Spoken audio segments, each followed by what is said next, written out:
고린도후서 12장 1에서 13절까지 말씀입니다. 이제 12과인데요.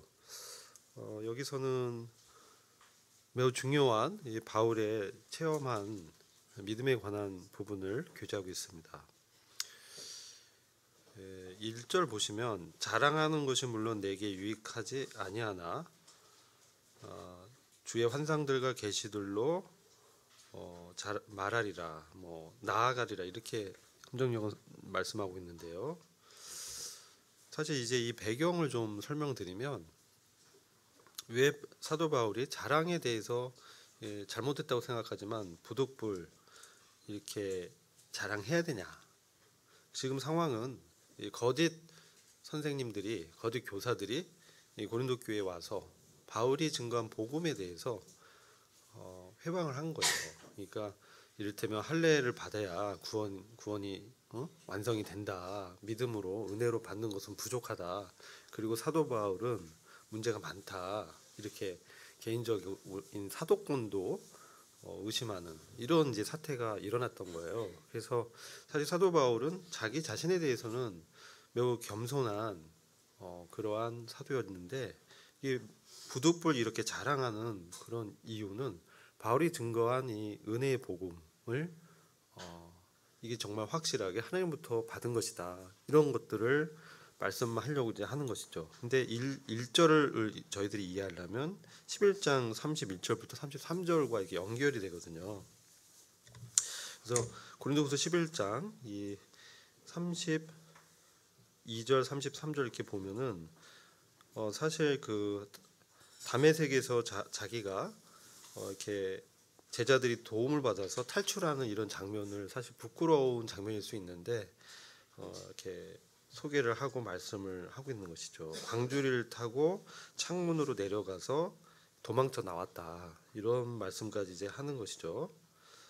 그리고 11장 30절 보면 여기도 어쩔 수 없이 자랑해야 한다면 나의 연약한 것들과 관련 있는 것들 자랑하겠다, 이렇게 말씀합니다.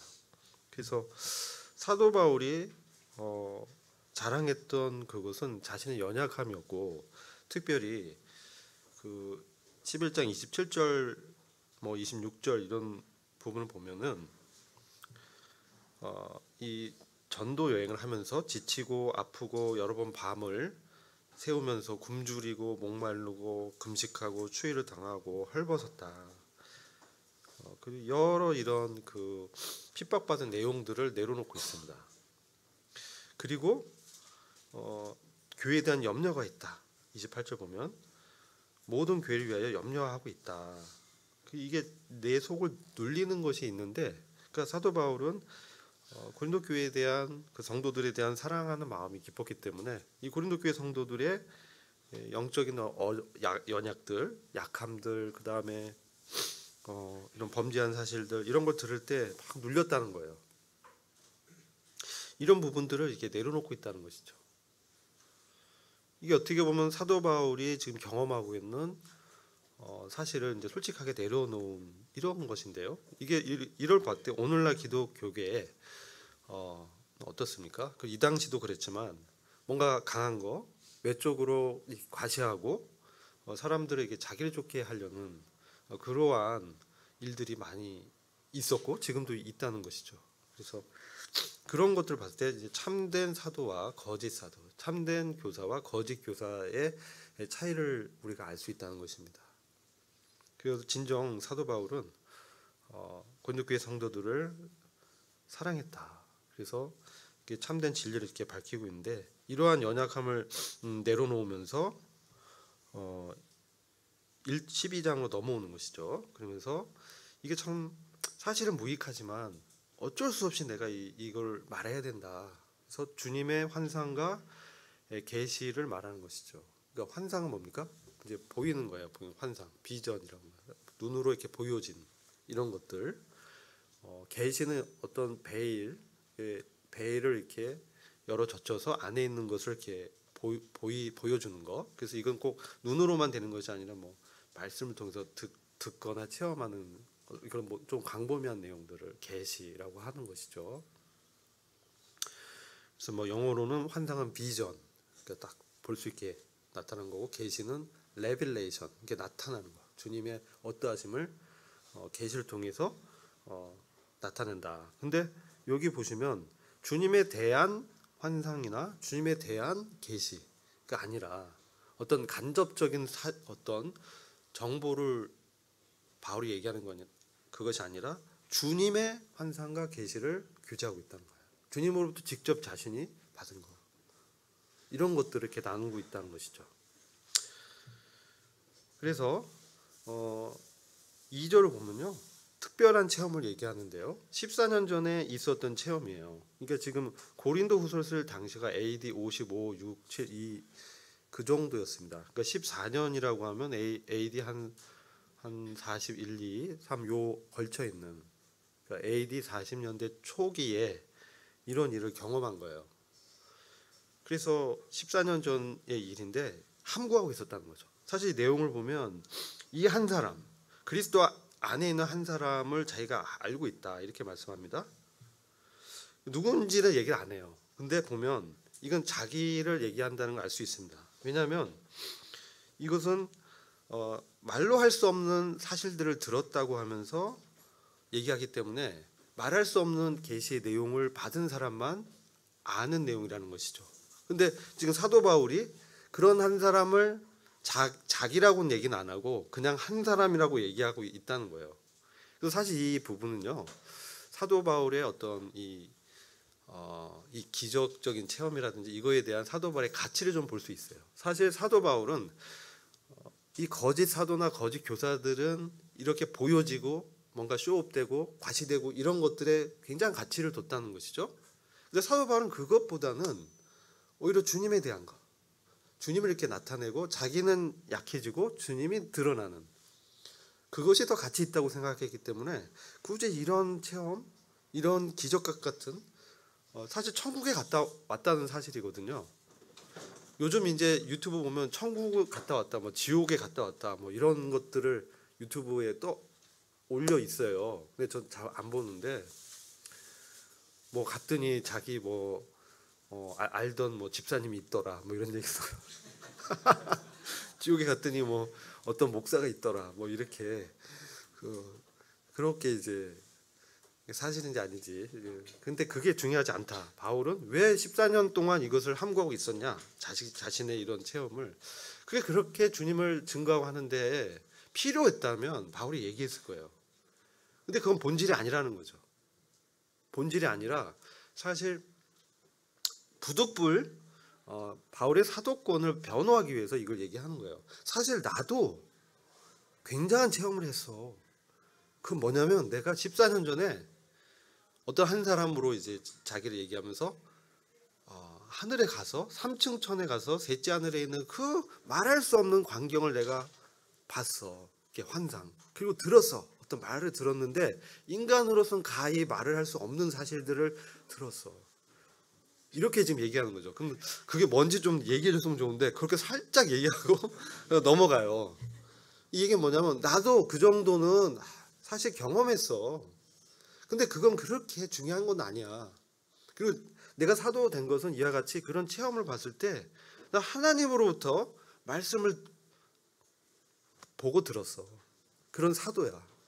그렇기 때문에 내가 증거한 은혜의 복음은 문제가 없다. 확실하다. 너희들이 믿고 따라도 충분한 내용이야. 이것을 말하고자 했던 것이죠. 사실은 그런 의도에서 이렇게 얘기했던 거예요. AD 한 40년대 초기는 사실은 사도 바울의 연대기를 보면 뭐 연대기에 약간 학자마다 견해 차이는 있습니다. 사실은. 그래서 주로 신학자들이, 성경학자들이 얘기하는 거는 이제 아라비아 사막에서 주님을 독대하면서 그죠? 경험한 내용일 것이다. 이렇게 보는 분들이 더 많아요. 뭐 그리고 뭐 두아디라 성에서 돌에 이렇게 맞아서 거의 죽었을 때라고 보는 분도 있어요. 근데 이건 좀 마이너한 의견 같고, 좀 이렇게 제가 좀 찾아보니까 아라비아 사막에서의 주님과의 어떤 깊은 관계 속에서 이런 체험을 한 게 아니냐, 이런 의견들이 좀 더 많은 것 같아요. 근데 어쨌든 사도 바울이 그런 상황에 있었을 때 한 사람으로 자기를 소개하면서 천국에 갔다 왔다 이 얘기죠. 그래서 이제 제가 그 여기 보면 이 당시 유대인들이 생각했던 천국을 조금 보여드리면 유대인들의 세계관이에요. 유대인들은 우주를 바라봤을 때 이 지구가 있어요. 지구가 있고 나중에 뭐 확대해서 보시고요. 제가 이제 올려놨습니다. 올려놨으니까 그 파일 안에 여기 그림이 있어요. 지구가 있고 스카이라고 되어 있는데 이게 우리가 일반적으로 알고 있는 하늘, 공기가 있고 구름이 있고 그죠? 이게 첫째 하늘이에요. 첫째 하늘.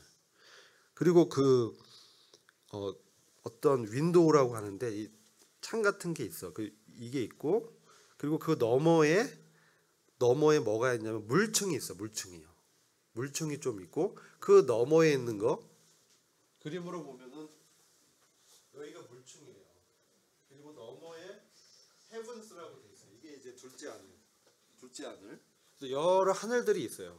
근데 그 하늘 위에 있는 또 하늘이 있어요. 이게 셋째 하늘, 삼층천이라고 합니다. 여기를 하나님이 계신 곳이라고 합니다.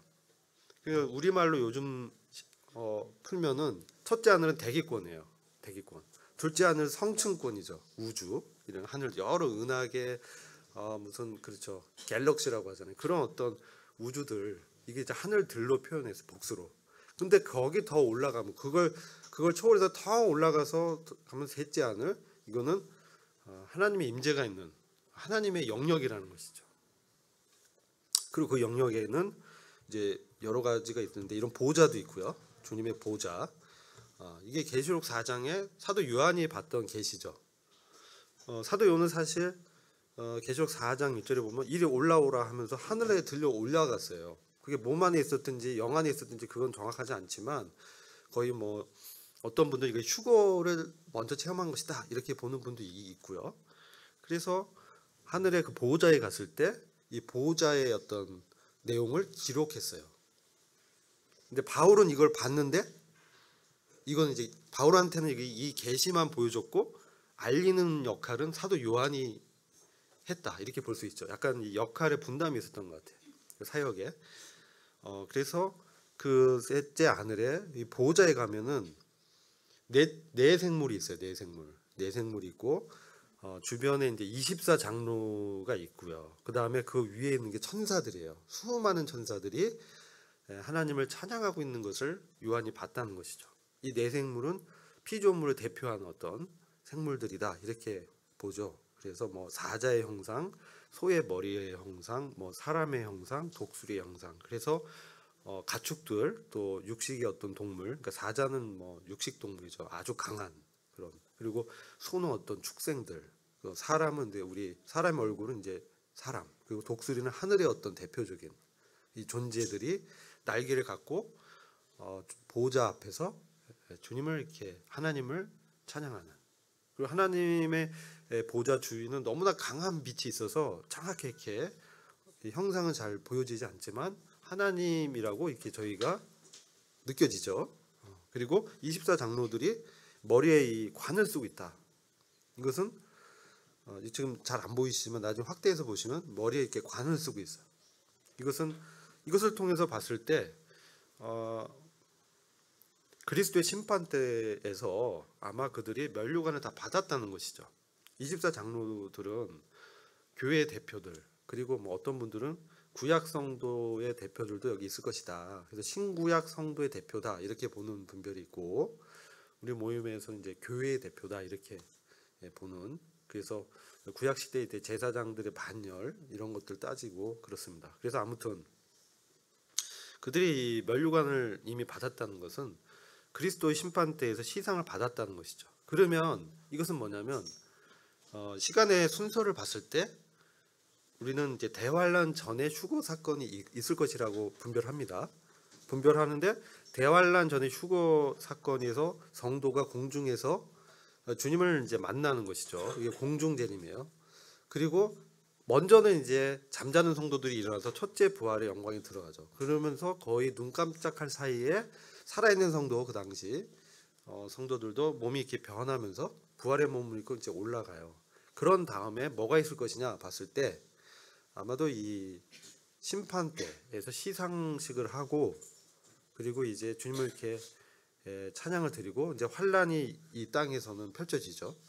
그리고 어린 양의 혼인식, 그죠? 어린 양의 혼인식이 이제 하늘에서 있고, 그 다음에 혼인 잔치는 이 천년 왕국, 그죠? 시작 그 무렵에 내려와서 이 지상에서 이제 혼인 잔치를 하는데, 그것을 이제 그 천년이다 뭐 이렇게 얘기하는 분들이 있습니다. 그러니까 천년 왕국 시대를 사실 혼인 잔치 연장으로 이렇게 보시고요. 그리고 천년 왕국이 천년 동안에 끝나면 그 다음에 백보자 심판이 있고, 물론 이제 천년이 마치면 사단의 반란이 있어요. 사단이 천년 통치 시기에는 무적행에 갇혀 있다가 천년이 마치면 풀려나서 믿지 않는 자들을 유혹해요. 유혹해서 왜냐하면 천년 왕국은 실제 생산을 하거든요. 사람들이 생식을 해서 사람들이 굉장히 많아지는데, 그 안에는 먼저 천년 왕국에 들어갈 때는 다 구원받은 사람이 들어가지만 그 후손들은 뭡니까? 그 후손들은 또 믿지 않는 사람들이 섞여 있다는 것이죠. 그런 게 이제 구분이 되죠. 그래서 마지막에 있는 전쟁을 고과 마곡의 전쟁이라고 합니다. 물론 이제 고과 마곡의 전쟁이 에스겔서에도 나와요. 계시록에도 있고. 근데 이게 다른 전쟁이에요. 그러니까 계시록에 있는 고과 마곡의 전쟁은 천년 왕국 마치고 새하늘과 새 땅이 시작되기 도래하기 전에 있는 그 사탄의 마지막 반란을 얘기하는 거, 마지막 최후의 반란을 하나님께서 불로 심판하시면서 이제 사단도 지옥 불못으로 떨어지고, 그 다음에 백보자 심판에서 죽어 있는 사람들을 다 이렇게 불러냅니다. 그러면서 그들의 행위들에 대한 심판을 하고 이제 지옥 불못으로 떨어지는 둘째 사망이 있고요. 그러니까 한 번 죽는 것은 정해진 것이요 그 후에는 심판이 있다, 이 말씀하잖아요. 그게 바로 백보자 심판까지 말씀하는 거예요. 그래서 그 심판 때에서 마지막에 이제 구분이 되는 것이죠. 그래서 의인들은 어떻게 됩니까? 새하늘과 새 땅에 들어갑니다. 여기까지 말씀드리고, 뭐 이건 경륜이기 때문에 그냥 개요만 말씀드립니다. 아무튼 이 사실을 바울이 아마 들었을 것이다. 아마 말할 수 없는 말이라는 게, 이런 하나님의 어떤 영광스러운 계획에 대해서 사도 바울이 들었을 것이다, 이렇게 분별하는 것이죠. 그리고 여러 이제 계시들을 많이 받았다. 근데 여기 보면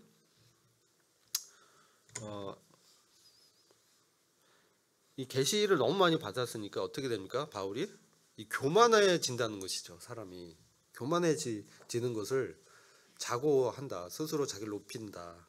그죠? 이 교만은 이제 멸망의 선봉이다. 아주 안 좋은 것이죠, 사실은. 근데 우리의 그 육신성 안에는 교만한 마음들이 있는 것 같아요. 이게 저를 보더라도 뭔가 이렇게 자기를 드러내서 자기가 영광을 취하려는, 사실 그 영광 하나님께 돌려야 됩니다. 우리를 지으신 창조 목적도 우리의 영광이 아니라 하나님께 영광 돌리는, 이게 예배잖아요, 그죠? 그런 것을 이제 우리가 볼 수 있고요. 그래서 아무튼 보좌 하늘, 셋째 하늘에 대해서 좀 설명드렸어요. 그래서 이것을 다른 말로 뭐냐, 낙원이라고 표현합니다. 낙원, 파라다이스 이렇게 표현합니다. 그래서 이 낙원에 대해서 여러 가지 해설이 있습니다. 그래서 주님이 십자가 사건 전에 낙원은 사실 지하 세계의 음부의 형태로 스올이라고 부르는 낙원이 있어요. 그리고 악인들이 가는 그 음부가 있어요. 이 약간 구분되어 있고, 그 사이는 굉장히 큰 거리 간격이 있다. 그래서 서로 왕래를 할 수 없는데, 주님께서 십자가 우편 강도에게 말씀하잖아요. 그러니까 우편 강도가, 좌편 강도가 예수님을 비방하는 것을 이제 막으면서, 우리는 우리 죄에 합당한 이 십자가의 이 벌을 받지만 이 분은 자기가 봤을 때는 그런 죄를 지은 분이 아니다. 이분은 바로 주님이시다. 그걸 이제 깨달은 거죠. 십자가에서 주님이 하는 그러한 말씀들을 들으면서 감동을 받으면서 회개를 한 거예요. 그 우편 강도가 마지막 죽기 전에. 그러면서 주여 당신의 나라 나를 좀 기억해 달라고 자기 영혼을 의탁합니다. 그랬을 때 주님께서 너가 오늘 나와 함께 낙원에 있을 것이다, 이렇게 말씀하시죠.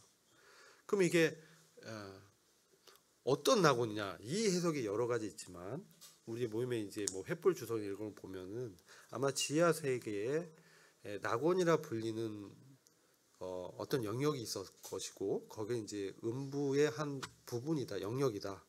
그리고 우리가 이제 나사로 거지 나사로 부자의 실화에서 이제 부자가 그 음부에서 목말라하는 이 고통 가운데서 얘기하잖아요. 우리 형제들에게 가서 이 사실을 좀 알려달라고. 자기게 여기 물을 이렇게 찍어서 혀에 좀 조금이라도 맛을 볼 수 있게 해달라고. 시원한 그런 너무나 이제 목말랐다는 거죠. 그것처럼 이게 뭐냐 임시거처예요. 임시거처. 그러니까 정말 지옥 불못은 아까 말씀드린 백보자 심판 때 행위에 대한 심판을 받고 떨어지는 것을 레이크 오브 파이어라고 합니다. 유황불이 이제 영원히 꺼지지 않고 태우는 불에 떨어지는 거예요. 그래서 그 영혼들이 막 불 태워지고 막 그러면서 사람들이 이제 거기서 영원한 하나님과 분리, 이게 둘째 사망이잖아요.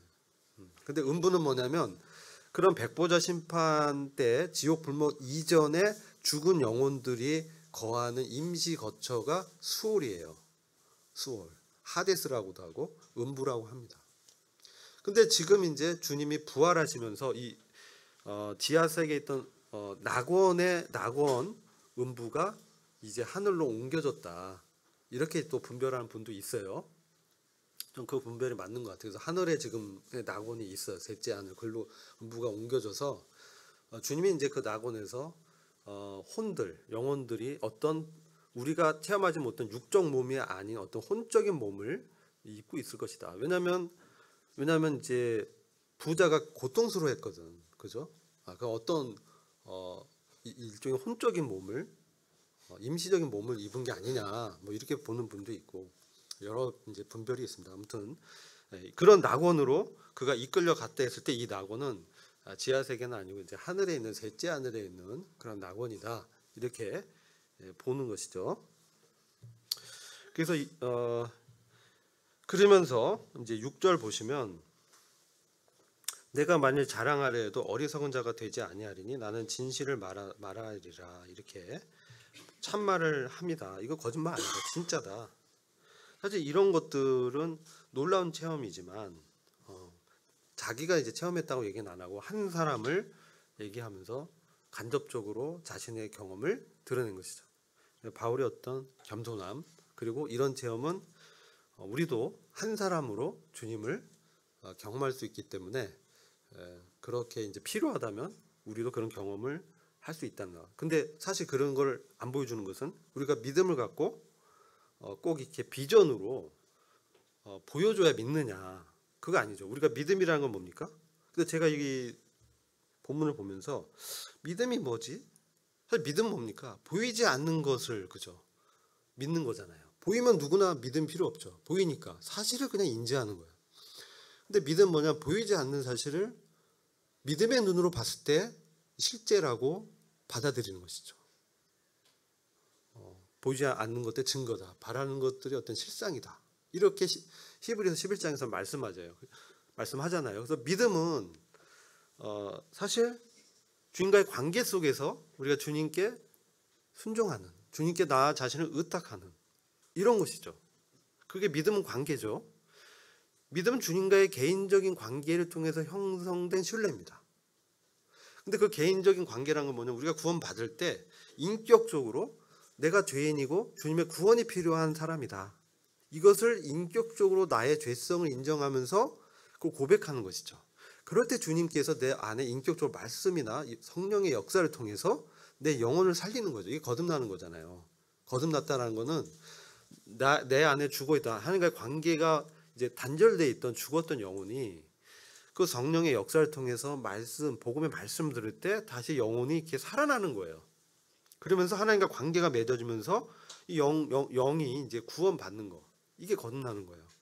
근데 우리의 인격인 혼과 이 육적인 몸은 아직 구원받지 못하고 이것은 과정에 있는 거죠. 근데 몸의 구원은 몸의 구속이라고 특별히 말해요. 구속. 몸을 이 죄가 있는 몸이 아닌 예수 그리스도의 영원한 부활의 몸을 입게 되는 거. 이게 몸의 구조. 이걸 뭡니까? 영화라고 해요. 이건 뭐냐면 죄의 존재. 죄가 이 습관적으로 내 육체의 연약한 육체 가운데 있거든요. 습성이. 죄의 이걸 뭐라고 그래요? 육신성, 죄성 이렇게 얘기하잖아요. 그러니까 구원 받아도 내 육체 안에 죄성이 있다. 이것이 없다고 하면은 이거는 이상한 거예요. 성경적인 게 아니에요. 이것이 없고 나 완전히 거룩해졌어. 이것은 완전 성화 비슷해. 근데 이거는 성경에 가르치는 게 아니에요. 왜냐하면 로마서 7장을 보면 분명히 선을 행하기 원하는 나에게 악이 존재함을 이제 바울이 경험했잖아요. 그죠? 율법 아래에서 자기가 막 이제 선한 행동을 하려고 했는데 내 안에 어떤 죄와 사망의 세력이 끌어당겨서 원치 않는 악을 행하게 한다라고 고백하잖아요. 이건 종교 아래에 있는 경험을 얘기한 거예요. 그러니까 바울이 로마서 7장을 그러니까 뭐 이게 구원 전이다 후다 뭐 이거 얘기 그건 사실은 제가 봤을 때는 핵심이 아니에요. 로마서 7장의 핵심은 우리가 그런 경험을 할 수 있다는 게 핵심이에요. 그러니까 실제로 구원 받아도 그런 경험 가운데 들어갈 수 있다는 것이죠.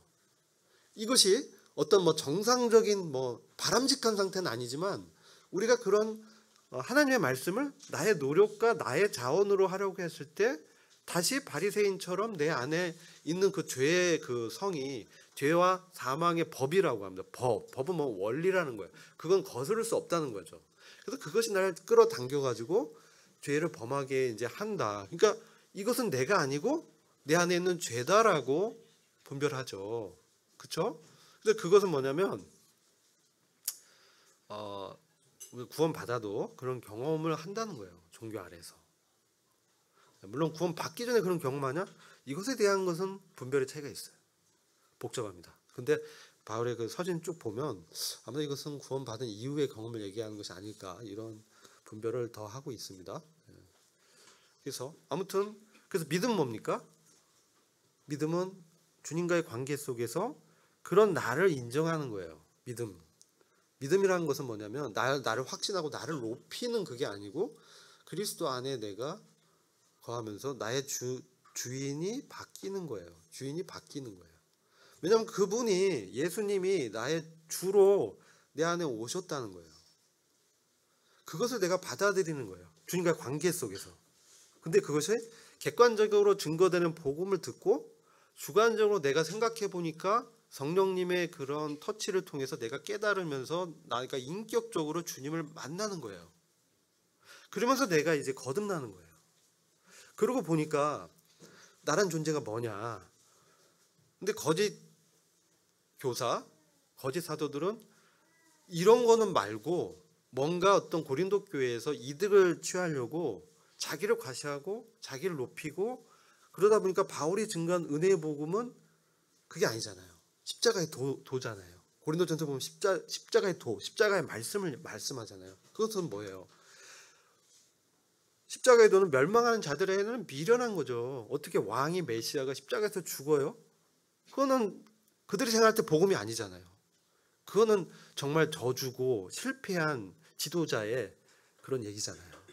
근데 주님 부활하셔서 자신이 하나님의 아들 되심을 선포하셨잖아요. 입증하셨다는 거죠. 그리고 그거 끝나는 게 아니라 성령님을 우리 안에 보내셔서 우리 안에서 주님이 사시잖아요. 그렇죠? 거하는. 그러잖아요. 이게 복음의 핵심이잖아요. 그렇게 되면 어떻습니까? 주님을 바울이 알면 알수록 점점 밝아지죠. 거룩함에 대해서 더 밝아지니까 어떻습니까? 자기 안에 있는 육신성을 볼 때는 여전히 나에게 죄성이 있구나. 그리고 보고 그걸 자꾸 알게 되니까 자기를 과시하는 게 아니라 자기 연약을 이제 내려놓게 되는 것이죠. 근데 사실은 사도 바울도 주님 제가 복음을 잘 전하고요. 뭔가 이제 제가 증거한 이 말을 사람들이 더 이렇게 들으려면요. 제 이 사단의 가시, 육체의 가시를 좀 제거해 주세요. 이거를 3번을 기도해요. 근데 사도 바울은 엄청난 기적을 행한 사람이에요. 그 사람이 그 지나간 자리에 그 손수건, 그죠? 그 수건만 이렇게 받아도 병이 나아, 그죠? 그 귀신도 쫓아내고, 청년도 떨어져서 죽었는데 다시 기도하니까 살아나잖아. 혼이 다시 이 생혼, 혼이 다시 돌아오잖아, 그죠? 이 주님과 같은 기적을 해냈어요 바울이. 그런 표적을 통해서 이 사도라는 사실을 드러냈어요, 사실은. 근데 고린도 교회는 지금 뭡니까? 여러 가지 이유로 들은 거야. 왜 사도 바울 너는 왜 그 고린도 교회에서는 월급을 안 받아? 너 좀 문제 있는 거 아니야? 다른 사람들은 다 받는데 고린도 교회에 대해서는 왜 그래? 너 뭐 자신 없지? 뭐 그런데 갑자기 예루살렘 교회에 가면서 막 연보 모금을 하니까 너 이렇게 조그만 거는 안 받고 한탕 하려고 그 연보에 손을 대려고 하는 거 아니야? 이상해. 사실 그렇게 의심을 막 한 거예요. 공격을 한 거예요, 바울을. 그리고 또 보니까 막 사도 바울의 육체의 가시가 뭐냐에 대한 또 분별이 여러 개 있었어요. 하나는 이제 갈라디아서 4장에 내 눈이라도 이렇게 떼어주려고 이제 했다라고 봤을 때 뭔가 심각한 안질이 있었다. 그래서 잘 보이지 않았다. 그래서 말씀 전할 때 잘 안 보이니까 이게 얼마나 큰 어려움이 됐을까 이렇게 보는 분이 있고, 안질 정도로 무슨 그렇게 사단의 가시냐. 안질은 누구 예도 있어. 아마도 안질이 아니라 간질이었을 거야. 간질 아시죠? 증거다 막 마비되면서 떠는 거야. 거품 막 물고. 근데 이런 분별도 있어요. 뭔가 굉장한 그 육체의 연약이 있었다. 그리고 그냥 그것도 그렇고 이건 영적인 거야. 그래서 사도 바울을 해방한 그러한 거짓 사도와 거짓 교사들을 가시라고, 사단의 가시라고 불렀을 거야. 여러 가지 분별이 있어요. 근데 안질이라는 게 더 유력해요. 아무튼 그러한 것을 제거해 주십시오. 그럼 제가 복음을 더 잘 효력 있게 전할 수 있을 것 같아요, 주님이라고 3번을 간청했는데 뭐라고 했냐? 내 은혜가 너에게 족하다. 충분하다. 굳이 안지를 달고 그냥 살아라. 내가 너에게 베풀어준 은혜로 충분해. 이 말씀한 거예요. 그러니까 바울이 이제 저 같으면 낙담했을 거예요. 내가 3번이나 간청했는데 대답이 is enough. 이렇게 한 거예요. 충분해. 내가 너한테 베풀어준 은혜로. 근데 그게 사실 사도 바울을 보호했다는 거죠. 사도 바울을 안다는 거죠, 주님이. 그래서 만약 그거를 풀어주고 했다면 막 자족하면서 막 과시하면서 그가 어떻게 될지 이제 더 안 좋아졌을 것이다. 그래서 주님은 이 연약함을 통해서 주님의 능력을 드러냈다. 주님의 강함을, 그 능력이 머물게 하는 통로가 바울의 육체의 가시였다. 연약함이었다. 이것을 오히려 우리 같은 경우는 그걸 이제 숨기잖아요. 저는 인간적으로 보면 숨기는 게 이게 인간적인 거예요. 근데 바울은 뭡니까? 진짜 참 인간적이었어. 하나님의 그 능력과 은혜를 자꾸 체험하니까 오히려 자기의 연약을 이렇게 내 이런 게 있어. 나를 위해서 기도해줘. 내가 말을 왜 이렇게 어눌하냐 사도 바울은. 막 그런 비방도 들었어요. 그의 글은 힘 있고 중하나 그의 말은 어눌고 서툴다. 그러니까 헬라 철학에 물들어 있던 그러한 이방 사람들이 봤을 때는 막 그렇잖아요. 그 아리스토텔레스 밑에서, 그죠? 소크라테스 밑에서 철학의 그 웅변술을 배운 사람들은 엄청나게 이걸 잘했다는 거예요. 그래서 정말 그렇게 잘하는 사람이 있었어. 아볼로는 웅변술이 아주 말을 엄청나게 잘했어, 그 사람은. 근데 바울은 아마 그렇지 않았던 것 같아요. 그러니까 물론 그분이 바울이 뭐 이렇게 우리처럼 일반적으로 못한다 그게 아니라 잘했는데 이제 그렇게 비교했을 때 그렇다는 거죠. 그렇게 비방했어. 근데 그런 모든 것들이 사실은 사도 바울은 뭡니까? 십자가의 도외에는 그가 증거하지 않았어요. 그것을 얘기하는 것이죠. 그래서 우리가 이제 12장에서 보는 거는 핵심적인 것이 저가 바로 은혜가, 내 은혜가 너에게 족하다. 너의 연약함을 통해서 그리스도의 강함이 머문다. 그러면서 바울은 연약함은 오히려 이제 내가 자랑하겠다. 오히려 드러내겠다. 왜? 사실 이게요 어려워요. 근데 이거는 사도 바울이 깊은 주님과의 그 경험을 통해서 그가 체험한 그 안에서 말씀하고 그리스도가 와서 살았거든요. 주님 안에 거하고 주님이 그 안에서 말씀하시고 성령을 통해서 계시하시고 오히려 그의 약함을 이렇게 얘기할 때 주님이 더 드러나고 주님을 더 의지하고 주님께 기도하게 되고요. 주님을 더 주권을 더 내 삶의 영역을 더 드리게 되면서 바울이 이 자족의 비결을 체험한 거죠. 그래서 이게 이제 바울의 본으로 저희가 좀 보여집니다. 저희들이 참 이게 어려운데 정말 이렇게 자신의 약점을 자랑한다는 건 참 쉽지 않습니다. 근데 우리가 주님의 은혜를 더 충분히 경험하고 우리 안에 역사하는 주님을 신뢰한다면 우리가 기도 제목으로 나의 이제 연약을, 나의 어떤 어려움들을 이렇게 내려놨을 때 정말 교회가 같이 기도하면서 그런 어려움들을 이제 해결하시는 주님을 우리가 보게 되는 것이죠. 그 가장 큰 기적이 뭡니까? 여기서 뭐 비전, 환상, 계시 얘기하는데요. 정말 가장 큰 기적은 우리 안에 예수 그리스도가 오신 거예요. 이게 가장 큰 기적이에요. 그리고 그 예수 그리스도와 함께 우리가 살고 동행하는 거.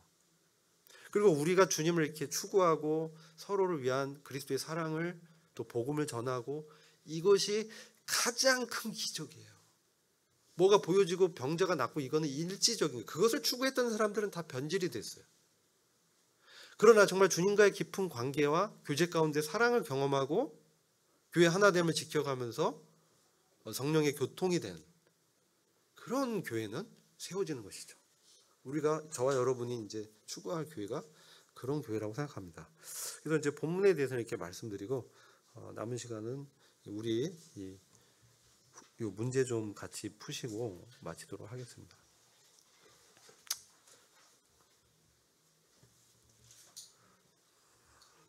네, 보시면 1번이 이제 자랑하는 것이 무익함을 말한 바울은 어떤 의도로 했느냐. 그가 여기 이제 사도로서 일을 다른 사도들보다 많이 했다고 말하잖아요. 사실 그가 사도 중에 가장 작은 자지만 주님의 은혜 때문에 나의 나된 것은 하나님의 은혜다라고 고백하면서 사실 다른 사도들보다 더 많이 수고했다. 이렇게 이제 얘기하는데 1절에서 자신을 자랑하는 것은 사실 개인적으로는 무익하다고 생각했어요. 그렇지만 사도권이 공격당하는 상황에서 은혜의 복음을 그 하나님부터 왔다라는 그 정통성이죠. 사도로서의 정통성과 복음의 가치를 지키기 위해서 부득불 주님이 보여주신 한 사람 자기의 환상과 계시를 언급함으로 바울의 전한 복음이 하나님으로부터 왔다는 사실을 입증했다는 거예요. 그죠? 그래서 이제 그 말씀을 하고 있고 바울이 이끌려간 곳은 어디냐? 아까 이제 그림으로 보여드린 셋째 하늘 낙원이다. 그래서 하늘의 영광과 환상과 계시를 보았다라고 이제 말할 수 있겠죠. 그래서 신명기 10장 14절 보면 하늘과 이게 모든 하늘의 하늘 하잖아요. 여기서 구분이 돼요. 하늘과 우리가 보는 대기권 모든 하늘들은 이제 헤븐스에서 둘째 하늘 성층권에는 우주 갤럭시 그 다음에 모든 하늘의 하늘 그 하늘 위에 있는 셋째 하늘 그 개념이 이제 신명기 10장 14절이 있어요. 그게 다 만물인데 땅 포함 본래 하나님께 속한 것이야. 하나님의 것이다. 이렇게 말씀합니다. 그리고 시편 148장 4절도 하늘의 하늘도 그를 찬양한다. 하늘의 위에 있는 물들. 그래서 아까 그 이제 우리가 이제 궁창이라는 그 지역에 이제 물층이 있다 이렇게 얘기하는 거예요. 근데 노아 홍수 때 물층이 이제 다 이렇게 하늘의 창이 열리면서 땅에 이렇게 내려와서 다 잠기게 되고 하나님 심판이 있었잖아요. 그래서 하늘 위에 있는 물들 그런 표현 하고 있다는 것이죠. 그리고 계시록 2장 7절 보면 귀가 있다면 우리 다 귀가 있어. 귀 있는 자는 성령이 교회들에게 하신 말씀 들어라. 뭐냐? 이기는 그 믿음을 지킨 주님과의 이런 연합된 믿음이에요. 이 믿음은 주님과 연합된 내가 그리스도 안에 있고 그리스도가 내 안에 계시는 그런 연합된 믿음을 가진 사람에게는 내가 하나님의 낙원에 있는 생명나무 열매를 주워 먹게 하겠다. 낙원에 있는 그 셋째 하늘에 있는 그죠? 그 생명나무 있다는 거죠. 그거 다 설명드렸고 이것도 다 말씀드렸어요. 바울이 셋째 하늘에서 14년 동안 왜 침묵했냐? 그리고 5절에서 자신을 왜 3인칭으로 어떤 한 사람을 소개해 왜 그랬냐? 그것은 자기를 자랑하지 않으려고 했던 거예요. 그것이 하나님께 영광이 안 된다는 거죠. 오히려 교만하게 하고 그리고 오히려 그의 그동안 믿음의 신조 그죠? 그 약함을 내려놓고 연약함을 자랑한다는 그 믿음의 신조와는 맞지 않아요. 근데 그렇게 했던 이유는 아까 그런 사도권을 변호하기 위한 이유였어요. 그래서 셋째 하늘에서 말할 수 없는 말을 들었고 섣불리 말했다가는 그 14년 동안 막 입이 근질근질했을 텐데 말을 하지 않은 것은 자기가 높아지는 그 오해를 또 소지가 있잖아요. 그래서 안 했어요. 그래서 여기 이제 12장 6절 보면 내가 자랑하려 하도 진실을 말하고 어리석은 사람이 되지는 않을 것이다. 이런 이유가 있다. 자랑은 삼가하겠습니다. 이게 세 번역이 이 번역이 참 좋아요. 그건 사람들이 내게서 보거나 들은 것 이상으로 나를 과대평가하지 않게 하려는 것입니다. 이겁니다. 그래서 우리가 사실 이런 말들을 통해서 나를 포장하고 과대평가하려는 육신성이 있습니다. 근데 그것을 삼가하라는 것이죠. 그 4번 이제 말씀드렸죠. 왜 이렇게 사단의 가시, 육체의 가시, 사단의 사자를 주셨는가? 이거는 교만하지 않도록. 그리고 당구장표, 자기를 자랑하는 거짓 교사들과는 달리 바울이 약한 것들을 자랑하는 이유는 무엇이겠습니까? 연약할 때 그리스도를 더욱 의지하게 되죠. 그러면서 그리스도의 능력을 구하게 되니까 그 주님으로부터 직접 어려움 이기는 힘을 받기 때문에 이게 그에게 더 은혜가 되고 영광이 되었다. 우리도 이런 본이 참 저희가 이제 모본을 삼을 바울의 본인 것 같아요. 그죠? 12장 9절 내 은혜가 너에게 족하도다. 내 능력이 약한 데서 온전해집니다. 능력이 약한 데서 이제 이게 완성도가 더 높아진다는 거죠. 그래서 도리어 크게 기뻐한다. 자, 이게 좀 백미애 같아요. 바울의 이거 도리어 크게 기쁘다. 저 같으면 오히려 낭망할 텐데 왜 주님 저희 가시 안 없애주세요. 이 지긋지긋한 이런 가시. 근데 오히려 자랑하면서 주님의 체험하니까 주님의 은혜가 더 좋은 거야. 이거 안 거죠. 그러니까 능력으로 그리스도의 능력으로 내게 머물게 하려 함이라. 그래서 그리스도를 그러므로 내가 그리스도 위해서 약한 것들을 기뻐한다. 약한 것들을 기뻐할 수 있어요? 이거는요 주님을 경험한 사람은 할 수 있는 얘기예요. 능욕받은 거, 부끄러움, 수치, 배고픈 거, 곤란한 거, 어려운 거 이것을 오히려 기뻐했다. 근데 왜요? 내가 약할 그때에 곧 강함이다. 그리스도의 강함이 그를 통해서 나타난다. 이것이죠.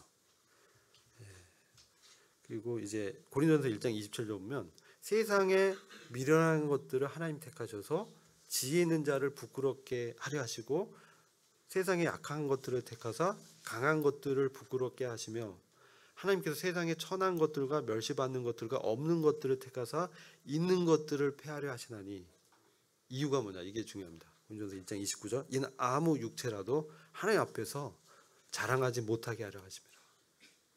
깐족거리지 못하게 하려. 하나님 앞에서 우리가 참 겸허히 우리 자신을 내려놔야 돼요. 그리고 요거 이제 말씀드렸고요. 왜 우리는 우리의 약한 것을 자랑하지 못하게 하는 게 실질적인 이유. 우리가 알잖아요. 근데 알았어요. 근데 우리의 성도의 간증이나 교제 가운데서 왜 이거를 내려놓지 못하냐. 이게 제 분별이에요. 제 생각이에요. 그러니까 여러분들 생각은 다 다를 수 있는데 제가 생각할 때는 여러 가지 이유들이 있겠지만 일단은 나의 약점은 하나님께 영광이 되지 못한다고 먼저 생각하기 때문이고 혹 자기 약점을 노출했을 때 그때 사람들이 비판이나 조롱하지 않을까라는 염려가 있고요.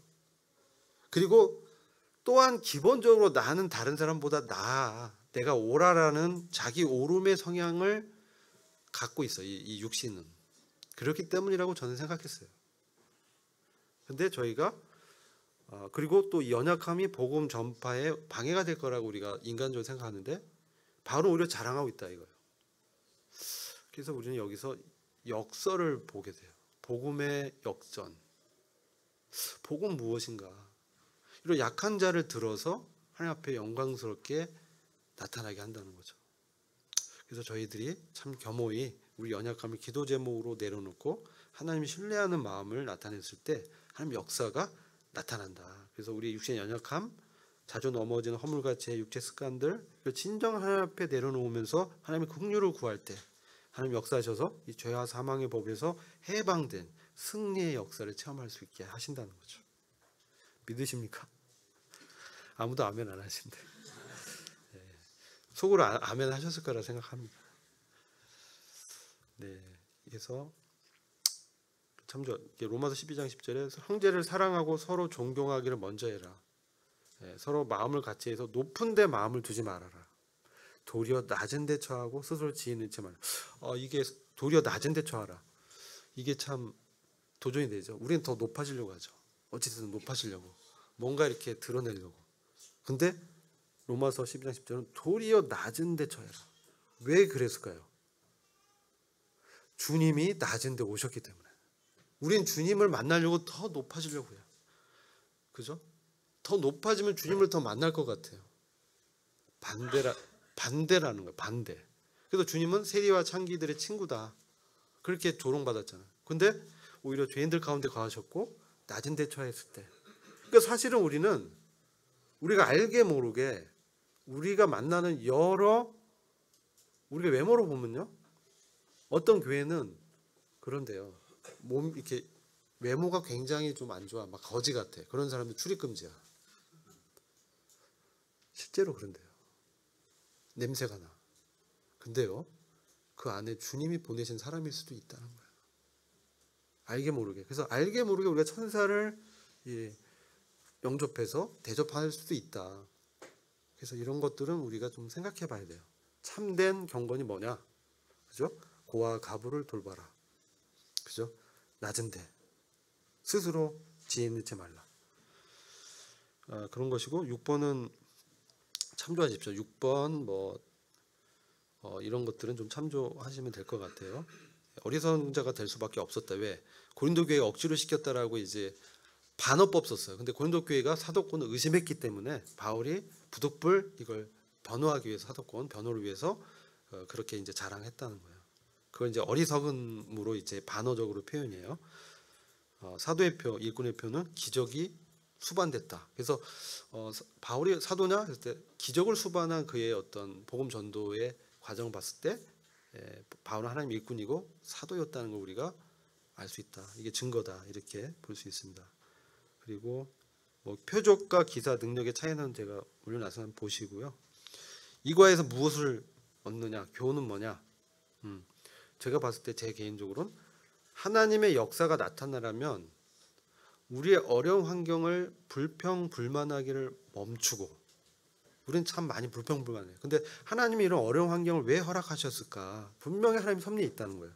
멈추고 사시고 참되신 하나님께 자신의 연약함을 정직하게 내려놓고 또 신뢰할 수 있는 지체에게 기도 부탁함으로 너무 연약한 지체한테 했을 때는 저희 시험에 들 수 있어. 그럴 때는 장로들이나 좀 신뢰할 수 있는 지체들에게 그런 걸 기도 부탁하시고요.